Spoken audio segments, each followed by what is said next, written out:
Good evening, welcome to ITV News. This is Tuesday night's calendar and here are tonight's main stories.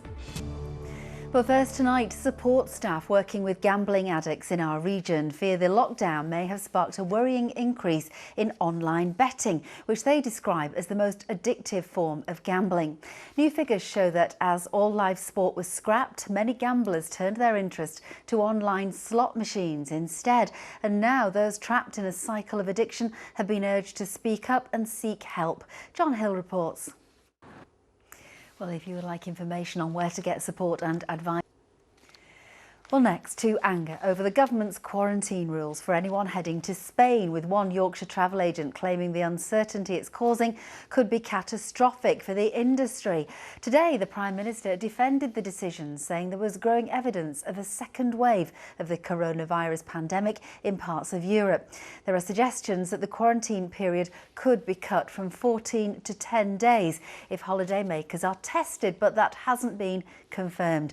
Well, in a moment, we'll be getting reaction from our political correspondent Harry Horton, but first let's look at how we got to this point. Well, we've been speaking to people in Sheffield about what they make of all this. Well, our political correspondent Harry Horton is in Westminster indeed. Well, all this has caused confusion, not just for holidaymakers, but the tourist industry itself. Some airlines, like the Leeds-based Jet2, have chosen to cancel flights to Spain. Others are still flying there. Well, our reporter Adam and Emma, thank you. Well, still to come, we meet. A man has been found guilty of killing a young footballer who was attacked during a night out. Jordan. More than £500,000 is being invested into crime prevention in an area of rural North Yorkshire. 3 years, which is double the county-wide average. It's all part of the government's Safer Streets Fund. Some libraries in Sheffield will be offering an order and collect service as they begin to reopen to the public after lockdown. Well, next to the groundbreaking technology which the emergency services say is saving many lives across Yorkshire and Lincolnshire. Police, fire and ambulance services are all now using a smartphone app called What 3 Words, which helps them to locate people who are lost or involved in an accident and even in hostage situations. Now, Yorkshire Ambulance Service is urging as many people as possible to get the app. David Hurst reports. Well, next tonight to the man from Whitby who's trying to inspire all of us to save lives, including his own. Pete McCleave has blood cancer and desperately needs a stem cell transplant. Last year, he started a campaign to encourage people to sign on to the register, a campaign that's already found 15 matches, saving the lives of as many people. Sadly, though, none was a match for Pete. Well, Mel Barham went to meet him. I wish Pete all the very best.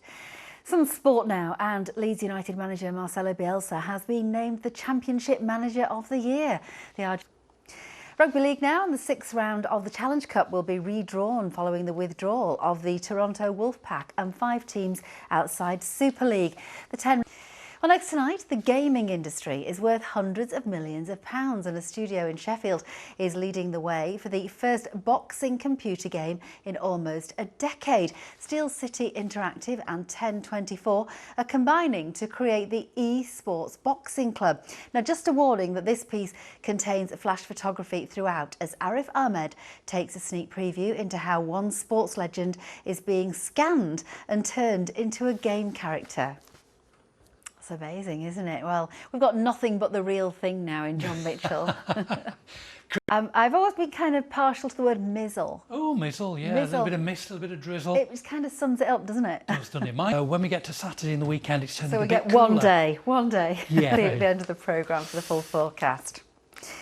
Well, someone who has been dodging the rain all day, she's doing a very good job of it, is Victoria Whittam. She is at Harlow Gardens in Harrogate now. Let's go over to her. Some blue sky and sunshine there, and isn't Harlow Gardens looking absolutely fantastic? Well worth a visit. John's here now with the weather forecast. John, thanks very much indeed. That's just about it from all of the team here. Our next update will be at 10:30 with me. For more on tonight's main headlines, go to our website, itv.com/calendar. The national and international stories are coming next with Mary Nightingale. But from all of us here, bye-bye for now.